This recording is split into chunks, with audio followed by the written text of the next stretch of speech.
Hoje o podcast da Alesp vai falar sobre crimes cibernéticos. Nós temos o prazer de receber aqui em nossos estúdios, no podcast da Alesp, do Dr. Tiago Chinelato, que é titular da Delegacia de Crimes Cibernéticos aqui da Polícia Civil do Estado de São Paulo. Obrigada por estar aqui partilhando das suas informações, dos seus conhecimentos para toda a nossa audiência. Obrigado, eu quero agradecer o convite de estar participando aqui. É sempre uma oportunidade muito importante para a Polícia Civil de São Paulo. Nós podemos falar um pouquinho aí sobre as fraudes e como as pessoas podem se prevenir. Doutor Tiago Chinelato, para começar, a questão da Delegacia de Crimes Cibernéticos. Antes era uma única delegacia, mas agora já se multiplicou, se ramificou. Detalhe um pouco para a gente como era e como é agora. Claro, Renata. Importante observar, né, a preocupação que já existia do governo do estado de São Paulo na intensificação dos trabalhos no combate aos crimes cibernéticos. Então nós éramos uma única delegacia incluída dentro de uma divisão do DEIC e fomos transformados em uma divisão de crimes cibernéticos compostas por 4 delegacias, cada uma com uma atribuição específica. Então nós temos lá a delegacia que investiga fraudes contra instituições bancárias, a delegacia que investiga fraudes contra e-commerce, invasão de dispositivos de redes e dados, e a delegacia que eu sou titular, que é a Delegacia de Lavagem de Dinheiro e Ocultação de Ativos Ilícitos. Lá dentro dessa estrutura, que hoje conta com quase 100 policiais civis, então um número bastante expressivo, nós temos ainda um centro de inteligência cibernética que produz muito conteúdo e material tanto de prevenção quanto de repressão a essas fraudes e golpes existentes atualmente, e um laboratório de extração, onde nós analisamos, por exemplo, os equipamentos que nós aprendemos decorrente das operações. Então é uma estrutura bastante robusta, nós fomos o primeiro estado a transformar uma delegacia em divisão, tendo em vista a preocupação no combate a esse tipo de crime. E são todos policiais especializados? Sim, desde a sua criação buscou se colocar para trabalhar lá, houve essa preocupação da Delegacia Geral de Polícia, de colocar policiais com capacidade técnica de trabalhar nessas investigações, para que as investigações pudessem fluir e ter um resultado efetivo.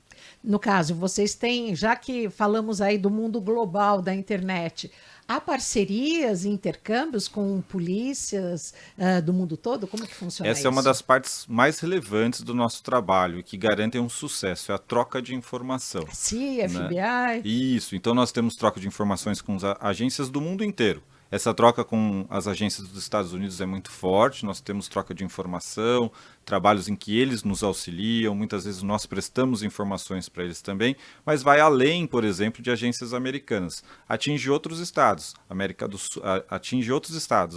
Sul, Europa, nessa troca rápida, porque as investigações de crimes cibernéticos, elas exigem velocidade. Se nós não tivermos uma atuação rápida, se a troca de informação não for efetiva, as investigações acabam minguando e aí o criminoso acaba saindo ileso na sua empreitada criminosa. A DC Cyber, a Delegacia de Crimes Cibernéticos, antigamente atuava apenas com foco em PCs, em computadores, mas hoje em dia o tablet, o celular, por aqui também? Sim, não tem jeito, né? Hoje, desde a pandemia, por assim dizer, nós tivemos uma massificação da utilização da internet e do ambiente virtual. Então, eu costumo dizer que nós conseguimos, através da internet, marcar encontro, conhecer pessoas, entender a vida das pessoas nas redes sociais, rastrear as pessoas. Então, o ambiente virtual está presente no cotidiano de todas as pessoas. E faz parte do nosso cotidiano. Relógios, que podem ser, nós podemos coletar informações, aparelhos celulares, computadores, redes, todo o sistema que está ligado na internet é objeto de investigação, pode ser utilizado para investigar, assim como também pode ser utilizado para o criminoso para praticar alguma fraude.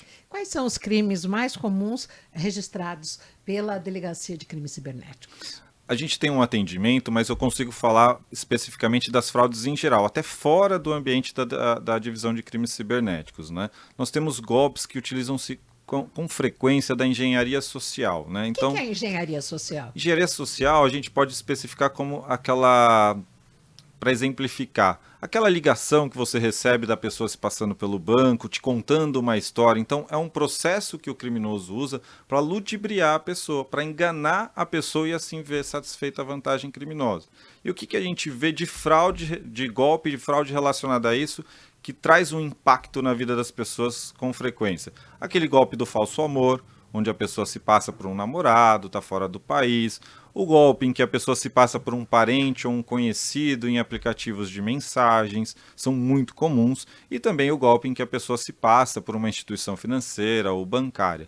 Isso sem contar aquelas outras fraudes relacionadas, por exemplo, a pirâmides financeiras, em que as pessoas muitas vezes são levadas a acreditar que vão obter ganhos absurdamente grandes, fora do padrão do mercado, e aí aplicam economias aí da vida inteira e acabam perdendo esses valores. Antigamente era o boi gordo no pasto, né? Que tivemos aí, acho que na década de 90, que foi uma fraude assim que afetou muita gente. Sim. Hoje em dia é aqui pelo computador, pelo celular, E né? você veja que a atuação do fraudador é a mesma, só muda o ambiente. Então é a promessa sempre de uma vantagem, a pessoa acredita naquela vantagem, ela compra a ideia daquela vantagem que foge aos padrões, investe seu dinheiro, passa o seu dinheiro e aí acaba sofrendo prejuízos. Nós vemos casos lá na divisão de pessoas perdendo milhões de reais, perdendo economias de uma vida inteira em golpes muito simples, até golpes muito elaborados como esses de falsas pirâmides financeiras ou mesmo golpes do amor que duram 2, 3 anos até que se concretize uma fraude. A divisão de crimes cibernéticos investiga também essa questão dos jogos, das bets que estão tão em moda e lesam tantas das pessoas, o jogo do tigrinho e por aí vai? Esse é um tema novo, mas a polícia já tem várias investigações a esse respeito, tanto a Polícia Civil quanto a Polícia Federal, outras polícias, né? E é uma coisa que nós estamos atentos para acompanhar, sobretudo questões relacionadas à lavagem de dinheiro, que é importante, o combate que isso acaba financiando muitas vezes o crime organizado. Então há um cuidado bastante específico. O que vem acontecendo são tentativas de regulamentação dessas coisas, e é importante que a regulamentação venha, assim como de jogo e etc., porque isso vai permitir uma atuação mais clara das polícias para evitar que as fraudes e os crimes sejam perpetrados. Qual que é a orientação que o senhor dá para o nosso ouvinte, nosso internauta e telespectador, para evitar para evitar cair num golpe? É assim, ó, os golpes acontecem quando, né? Nós brincamos e dizemos assim, a pessoa acorda querendo obter uma vantagem, tá? E o fraudador acorda querendo passar o golpe em alguém. Quando essas pessoas se encontram, acaba acontecendo um golpe. Não existe almoço grátis, por assim dizer, que é uma expressão bastante utilizada. Então, assim, não acreditar em falsas vantagens ou em falsas promessas, tomar muito cuidado com as abordagens é a primeira dica. Ah, olha, o mercado paga 1% de juros ao mês, determinado, por padrão, a Selic está ali quase na casa dos 11%. Se vier alguém te oferecer juros de 30%, desconfie, é uma promessa desproporcional ao que tem nos dias atuais. E aí tem algumas regrinhas básicas. Não atender números que não conhece, não passar informações para pessoas que não conhece, tomar muito cuidado com as informações pessoais. Antigamente nós não tínhamos esse cuidado. Então preenchíamos cadastros na internet, passamos nossos dados em todos os lugares. Para acessar muitas vezes um prédio, por exemplo, nós temos que passar nossos dados. E nós não tínhamos antigamente cuidado com essas coisas. O dado em si, os nossos dados pessoais, têm um valor mercadológico muito grande. Então, cuidado para quem passa as nossas informações pessoais, cuidado com quem vai atender, cuidado com o que você compartilha nas redes sociais. Muitos golpes que nós assistimos, a pessoa conhece tudo da vida da vítima. Por quê? Porque está na rede social, porque ela está divulgando que ela viajou, quantos dias ela ficou, para onde ela foi, com quem ela esteve, ou mesmo coisas do cotidiano da vida. O horário que chega, o horário que sai. A comida que gosta. A comida que gosta. Então, tomar cuidado com os dados pessoais é a primeira e mais relevante informação que a gente pode passar. Se você não vive da sua rede social, por exemplo, se você não é um influenciador, por que sua rede social é aberta e não fechada? Só para os seus amigos ou para as pessoas do seu convívio, né? Eu tive problema com rede social no Instagram, que simplesmente, isso daí até o senhor pode comentar, eu comecei a ver que eu estava seguindo vários estrangeiros que sequer conhecia e dava que eu estava seguindo. Aí eu falei assim, bom, foi invadido de alguma forma, era uma rede aberta. Aí encerrei essa rede e abri uma fechada. Eu procuro pensar assim, se você não é um influenciador, se você não vive da sua rede social, o ideal é que sua rede social seja fechada a pessoas do seu ciclo de amizade, que você verifique quem quer te seguir e por que quer te seguir.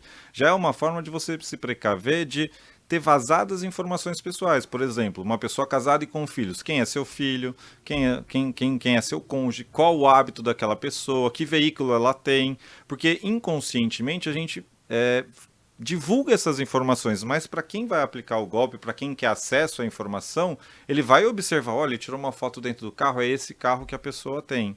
Olha, ele está em tal lugar, ele mora então em tal região. Então o fraudador, a pessoa que quer dar o golpe, A organização criminosa vai ter acesso a essas informações de maneira muito fácil. Digita o nome da pessoa, acessa a rede social.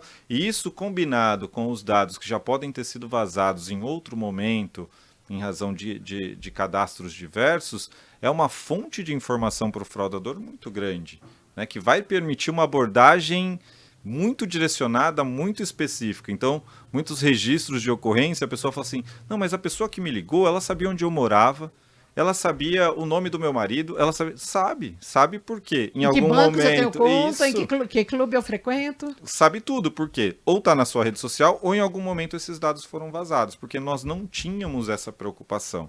E é uma preocupação que ela é atual e nós temos que correr atrás do tempo, né? Perdemos um tempo lá atrás, isso foi vazado, mas temos que correr atrás para evitar que isso lá na frente se intensifique com um problema maior ainda.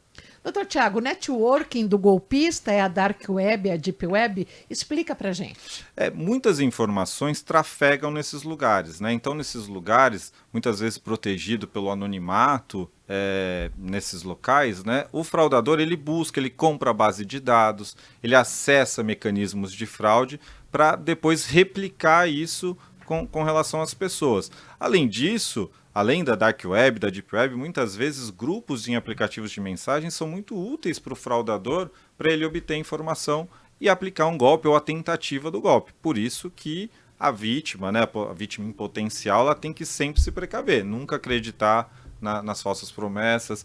De novo, não atender número que não conhece, desconfiar de oportunidades que fogem do padrão, porque essas bases já vazaram, né? Elas vão circular, vamos imaginar que elas, além de estar na internet, na Dark Web, na Deep Web, elas podem estar armazenadas em computadores espalhados pelo mundo inteiro. Então já vazou em algum momento. Então nós temos que aumentar a nossa vigilância e o nosso cuidado para evitar que nós sejamos vítimas de fraudes. Existe um celular mais seguro que o outro?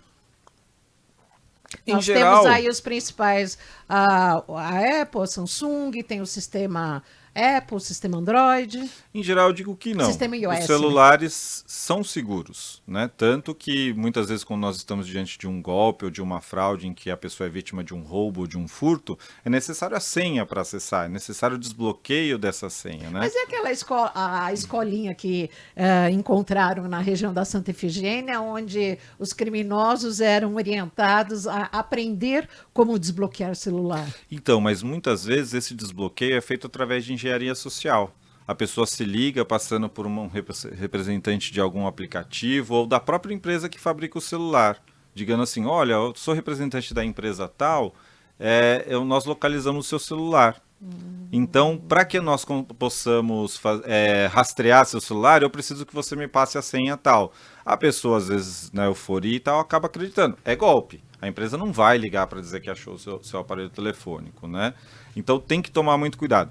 Existem dispositivos à disposição do mercado que desbloqueiam eventualmente celulares? Existem.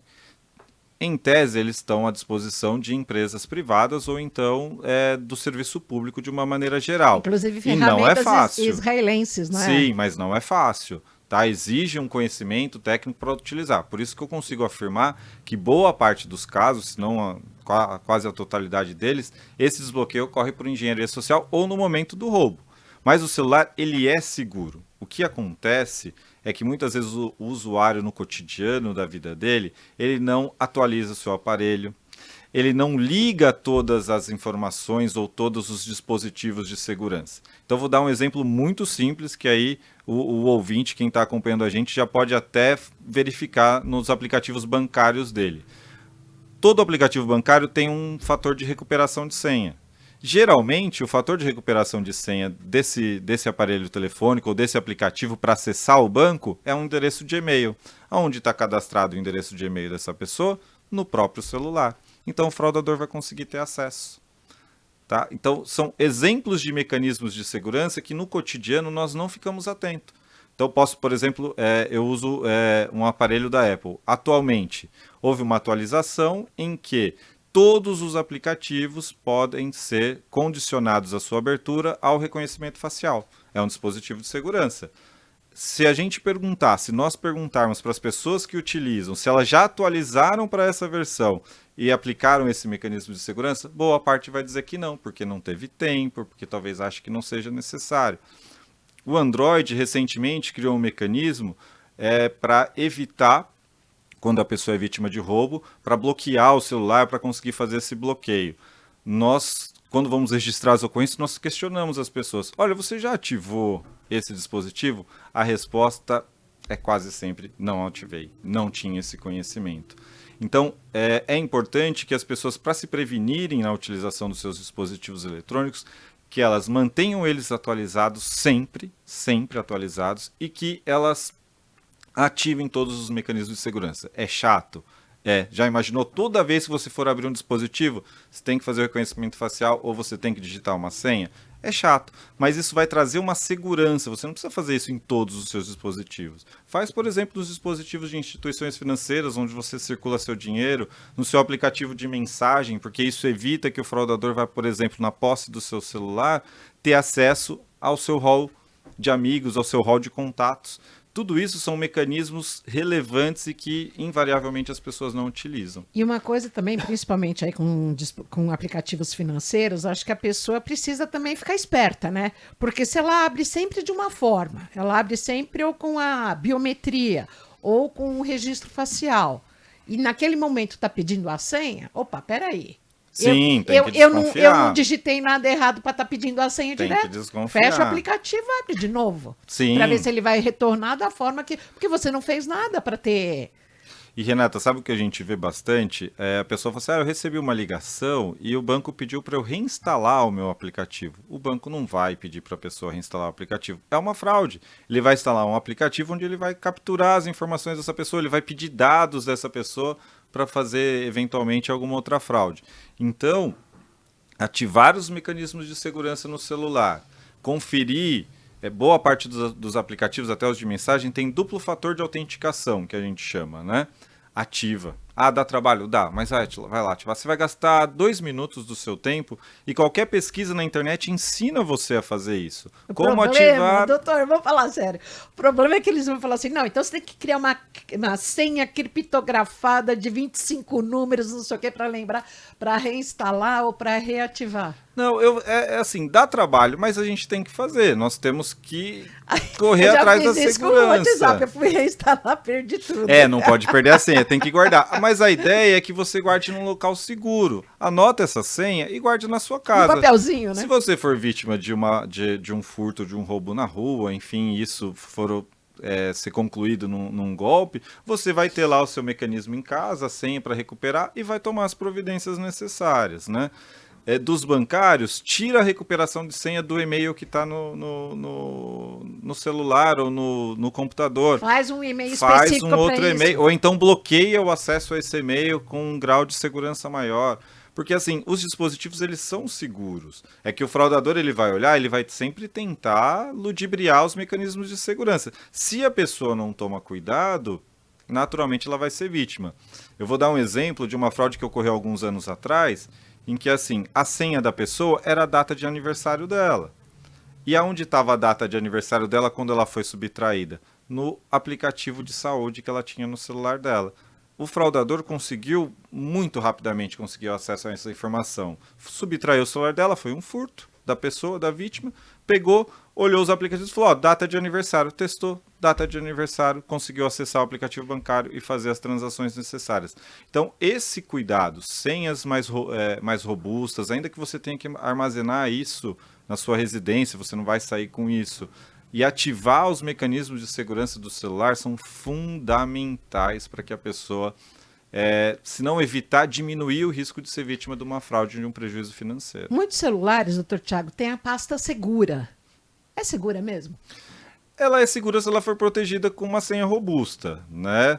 Mas o fraudador vai tentar vencer essa senha. Então, que eu recomendo quando você vai usar aí um aplicativo de pasta segura, um aplicativo gerador de senha? Que você utilize o aplicativo que é pago. Eu sei que isso gera um ônus, mas não que o aplicativo gratuito não seja útil. Ele é útil, mas se existe um aplicativo que é a mesma aplicação, ela tem uma funcionalidade grátis e uma funcionalidade paga, deve existir uma diferença considerável entre elas para justificar a cobrança da empresa. Então, naturalmente, esse aplicativo pago tem mecanismos e dispositivos de segurança mais efetivos, né? Então, é importante, se for utilizar pasta segura, gerador de senhas, utilize um aplicativo pago. Agora, uma coisa também que a gente ouve de especialistas: você não deve deixar armazenadas as senhas que você utiliza. Mas como é que eu não vou deixar armazenada a senha dos 3 e-mails que eu uso, sem falar em aplicativo financeiro? E de tudo mais que a gente, do jornal, da revista, de tudo. Como é que, do streaming? O que eu aconselho é que você não deixe armazenado no seu dispositivo que você leva para todos os lugares. Que você tente deixar ela armazenada fora desse dispositivo. Mas como é que eu vou acessar aqui? Então, mas aí se você tiver outros recursos de segurança no seu celular, teoricamente você vai aumentar a sua proteção. Então, se você acessar esse e-mail que você está dizendo com uma senha segura, mas ainda assim você aplicar nela o acesso por biometria facial, ou então, além da biometria facial, uma outra senha de dígitos menores para desbloquear, um temporizador. Os celulares têm essa aplicação. Você consegue colocar um temporizador que o aplicativo fica aberto 5 minutos. Ah, mas e aí depois? Aí depois você tem que digitar essa senha Google de novo. Disse que acho que foi o Google, né, que lançou um que estava, inclusive, acho que, não sei se seria o Brasil, que seria o primeiro país por conta da história do roubo de bicicleta, se fosse... Que eles criaram uma aplicação para o Android em que aumenta a segurança nos casos de roubo, eles conseguem bloquear o celular, isso. Não... Eles têm, esses celulares da Android têm, se você tiver um movimento, né, específico, vai bloquear a tela. Por quê? O que o roubador, o furtador faz? Ele pega o celular, ele tenta desbloquear e ele tenta manter isso aberto. Então, a Google foi lá e criou um mecanismo que o quê? Se ele sair correndo, o movimento que ele vai fazer de chacoalhar os braços, teoricamente bloqueia o aparelho telefônico.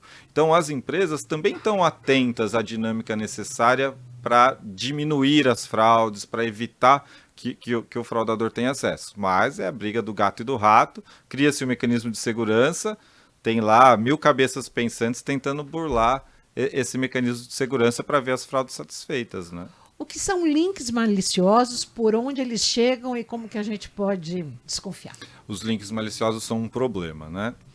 A Anatel está criando mecanismos para evitar ou para controlar de maneira mais efetiva o recebimento, por exemplo, desses links por mensagens, que as pessoas costumam receber bastante, e também por e-mail, né? E aí o que a gente recomenda? Veio por e-mail um link malicioso. O que é esse link malicioso? Ou ele vai dar acesso ao seu dispositivo, porque você vai clicar e o link malicioso, o malware, por assim dizer, dado a complexidade dele, ele pode ser utilizado para invadir o seu computador e capturar dados. Ou ele pode simplesmente ser um mecanismo, por exemplo, de abertura de acesso. Ele vai deixar o que a gente chama de uma backdoor, né? Seu computador pode ser acessado remotamente por outro lugar. Agora não com tanta frequência, tinha aquele golpe da mão fantasma, né? A pessoa clicava num link ou baixava um aplicativo e o fraudador à distância fazia tudo e a pessoa falava, meu celular está mexendo sozinho. Tá, porque tem alguém mexendo, né? E aí, como que eles vão vir? Eles vão vir dos vazamentos de dados. Você vai receber esses links através do e-mail, então... WhatsApp. Vai receber também por mensagens, por SMS. É bem comum por SMS. Esses golpes envolvendo aí que a pessoa tem que clicar, muitas vezes ela é direcionada para uma página falsa, né? Vem muito por SMS, né? Então... a pessoa, nós tivemos recentemente dos Correios. Sim, né? Eu recebi. Eu também cheguei a receber. Aí eu pensei, parei, eu falei, mas peraí, eu não lembro de ter comprado nada, mas ainda assim eu cliquei e eu vi que não era Correios. E é isso que é interessante, porque assim... O clicar já leva? Esse golpe, ele te direcionava para uma página, né? Então, assim, aí a fraude ia se concretizar quando você tivesse atuação naquela página. Mas o que o fraudador, em geral, ele queria? Ele queria atingir pessoas que efetivamente tinham comprado alguma coisa. Por quê? Porque essa pessoa ia seguir todos os passos. De multa também, né? Estão fazendo? Sim, e aí o que nós vimos lá na divisão? A pessoa lá falou assim, queria fazer um BO porque eu fui vítima da fraude tal dos Correios. Falou assim, tá bom. Você comprou alguma coisa recentemente que você estava esperando chegar pelos Correios? Não. E por que você clicou? Não, porque eu recebi. Falei, então assim, é a engenharia social. O fraudador, ele trabalha com a questão de assim, eu vou mandar, o disparo foi massivo, a gente conseguiu perceber que o disparo foi massivo, e ele trabalha assim, muita gente comprando coisa vinda de outros países. Ainda mais agora com os 20%. Isso, e aí a pessoa fala assim, com o imposto das mas blusinhas. eu comprei mesmo, não chegou. Então, será que não chegou porque parou? A pessoa clicava, preenchia os dados e acabava sendo Entra vítima no site de um oficial golpe. dos Correios. Só que aí, o que nós falávamos assim, mas você não olhou aonde você comprou? Você não olhou o rastreio do seu produto? Não olhei. E é uma coisa que assim, é básica, mas no calor da emoção, a pessoa, nossa, o que eu comprei não vai chegar. Deu problema. A pessoa já vai lá e quer fazer todos os passos. Então, por exemplo, nesse caso, um cuidado básico. Você recebeu um link malicioso de alguma empresa ou de alguma coisa, olha no seu e-mail, olha no lugar que você fez o cadastro, se aquilo pode ser verdadeiro ou não. Ou, por exemplo, dos Correios. Se eu não comprei, eu não vou clicar. Se eu comprei alguma coisa e estou esperando chegar, olha lá onde você comprou. O rastreio do produto que você comprou, você não precisa clicar naquele link, né? Então, essa é uma parte da engenharia social que muitas vezes é sofisticada. Da multa, a mesma coisa. E os malwares dos boletos? Que Os isso boletos... de administradoras, todos, cuidado, não cai, e pede para você colocar os 5 primeiros dígitos do CPF e tudo. Você até trava, assim, quando você fala assim, você tem o boleto para pagar, mas você não quer pagar duas vezes, né? Exatamente. E é muito interessante isso, né? Que muitas pessoas são vítimas porque estavam acostumadas a receber o boleto em casa. Então, recebeu o boleto em casa e tal, e de repente vai para o ambiente virtual. O que nós recomendamos? Olha o beneficiário. Né? Você sempre paga o boleto, por exemplo, a empresa X.SA. O golpe vai estar assim, ou vai estar um nome completamente diferente, aí você já vai desconsiderar, ou vai estar assim, X,.SA. Então, assim, essa mudança já é alguma coisa para ser percebida. Se você sempre recebe o boleto por um mesmo mecanismo, se mudou o mecanismo, vai no site da empresa, vai no site da concessionária, baixe o boleto de lá, veja se bate a numeração, porque nós assistimos muitas vezes golpes assim de valores expressivos, às vezes empresas são vítimas, né? E paga o boleto, aí você fala assim, pagou o boleto pro João da Silva. Aí você fala assim, mas você pagou um boleto nesse valor pro João da Silva? A empresa não, é que eu todo mês eu pago um boleto nesse valor para isso, entendeu? Então assim, vai pagar? Paga com calma. Olha, confere os dados. Surgiu dúvida? Entre em contato no site da concessionária ou da empresa que você comprou. Não dá para fazer no automático. Não dá para fazer no automático. Eu sei que é difícil, a velocidade das coisas é cada vez maior, mas não dá para fazer automático. Porque nós brincamos, Renato, que tem assim 3 tipos de empresa. As empresas que estão sendo vítimas de golpe ou de fraude nesse momento, tem as empresas que já foram e estão tratando, e tem as que estão sendo atacadas agora e ainda não sabem. Falando de Pix agora, vamos falar. Os bancos são obrigados a devolver o dinheiro quando há um roubo por Pix, uma fraude por Pix? Tem algumas Se alguém roubou meu regrinhas, celular, né? Quebrou o aplicativo, entrou... Tem algumas regrinhas. O Pix, ele foi questionado lá atrás como um mecanismo que não fosse seguro. Isso meio que já foi superado porque o Pix funciona, são feitas milhões e milhões de transações diariamente, com sucesso. Isso trouxe velocidade às transações, as transações não são mais cobradas. Eu lembro Segurança, que antes sim. Você tinha que fazer um TED, você pagava lá R$12. Às vezes o TED era mais caro do que a transação, né? Não valia a pena.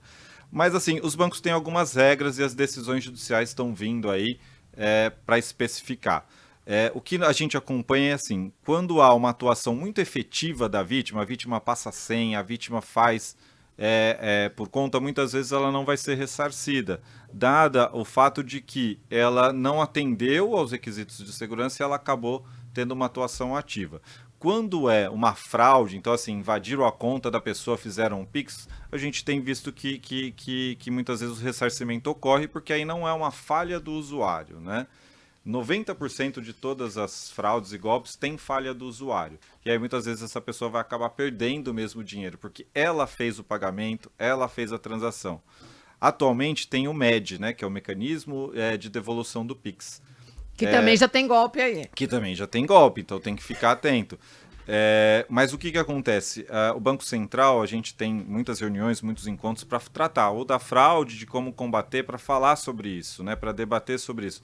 Eles estão aprimorando esses mecanismos para que isso consiga ocorrer de uma maneira mais efetiva. Porque o fraudador está sempre pronto. Ele faz 1, 2, 3, 4 transferências seguidas para dificultar a investigação, para dificultar a recuperação do dinheiro. Mas estamos atentos. É importante se cadastrar no aplicativo Celular Seguro?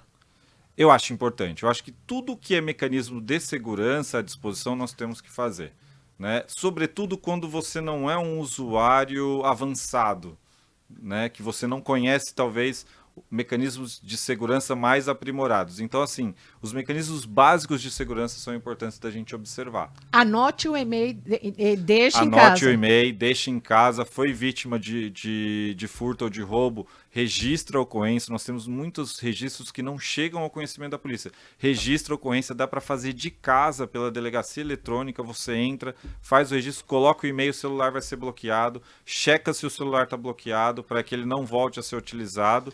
E assim, foi vítima de furto e roubo, tenta bloquear os aplicativos financeiros, faz contato com o banco. Eu sei que é difícil, né? Às vezes você está na rua e tal, mas procura fazer contato imediato com o banco. Se você está com outro dispositivo, bloqueia suas contas, né? Para evitar que a fraude possa se perpetrar. Tem uma questão legal que é assim, diminui o valor possível de transação. E aí, às vezes, a gente conversa com a pessoa que foi vítima e fala assim, nossa, mas a pessoa fez um Pix de 10 mil da sua conta. Ela falou, quantos Pix acima de R$1.000 você já fez na sua vida? Nenhum. Uma vez na vida. Nenhum. Quanto é o Pix normal que você faz? Vai de 50 a R$100. Diminui o valor do Pix que você pode transacionar durante o dia ou de noite. Invista um tempo em segurança. Para garantir, né? Sua segurança. Muitas vezes a gente vê assim, a pessoa foi vítima, a empresa foi vítima, e ela fala assim, agora eu vou pegar todos os recursos à minha disposição e vou aplicar. É muito caro. Se nós fizermos isso antes, não precisa fazer tudo de uma vez, faz um pouquinho todo dia. As empresas também fazem a lição de casa, investir em segurança dos seus dispositivos vai trazer um benefício, que a gente muitas vezes só percebe quando nós somos vítima. Né? Então, quando você ouve a história assim, eu fui vítima, entraram na minha conta, subtraíram R$10.000, subtraíram R$1.500. Fala assim, nossa, mas se você tivesse gastado 5 minutos do seu tempo e tivesse tirado o fator de recuperação de senha do seu e-mail, o cara não teria conseguido entrar a tempo de você fazer contato no banco e conseguir ver satisfeito aí essa questão de segurança. Então, é importante gastar tempo com isso. Dr. Tiago Scinelato, titular da Delegacia de Crimes Cibernéticos. O tempo passou voando para a gente falar dessa parte básica do Pix, das dicas para as pessoas, mas eu quero que o senhor volte para falar da questão dos crimes de lavagem financeira, como é que vocês chegam, como se dá o trâmite, como é que vocês atingem, conseguem também chegar aos criminosos. O senhor volta? Volto sim. Passo rápido porque o papo foi bom, eu espero ter auxiliado aí com as informações que nós temos. Prestação de serviço total. Fundamentais, mas estamos à disposição, só combinar. Voltamos aqui para falar mais da atuação da Divisão de Crimes Cibernéticos e mais como o pessoal pode se prevenir aí para evitar que seja vítima de fraude. E bora reservar um tempinho, uma lição de casa para toda a família. Pega um tempinho, surgiu a dúvida, dá uma pesquisada na internet como fazer, que é bem fácil e rápido. E sempre reforçando todos os métodos já existentes da questão de segurança. Com certeza. Muito obrigada. Obrigado, eu. Hoje, o podcast da Alesp trouxe o delegado titular de crimes cibernéticos aqui, Dr. Tiago. Conversa foi ótima. Você pode nos acompanhar em multiplataforma, no YouTube, Spotify, aqui na Rede Alesp. Obrigada pela sua audiência.